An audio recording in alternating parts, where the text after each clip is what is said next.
God creates the heavens and the earth in 6 days. He makes Adam and Eve, who spend their days with God until they give in to temptation by eating from a forbidden tree. Sin enters the world, and things get so bad that God floods the earth and starts over with Noah and his family. Years later, God calls Abraham to follow him with the promise to make Abraham the father of a great nation. Abraham obeys, and God gives him a son, Isaac.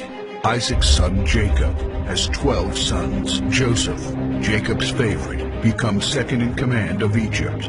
God uses him to save his entire family and Egypt from starvation. Hundreds of years later, the Israelites are slaves in Egypt. Moses is called to lead the Israelites out of slavery. Joshua takes over after Moses and leads the people into the promised land. After Joshua, God raises up judges, temporary military leaders like Deborah, Gideon, and Samson, who protect and fight for God's people. The people tire of this leadership, and they call for a king. God gives Israel King Saul, King David, and then King Solomon. But it's all downhill from here. The people rebel, the kingdom of Israel is divided, and everyone turns their back on God. Prophets like Elijah, Isaiah, Micah, and Jeremiah warn that if people don't repent of their sins, there will be consequences. But the people ignore their warnings.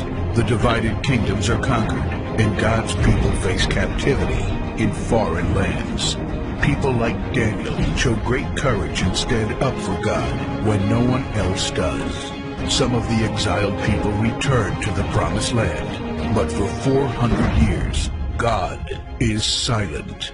No prophets, no miracles, and no angel visitations. But then, the silence is broken when Jesus is born.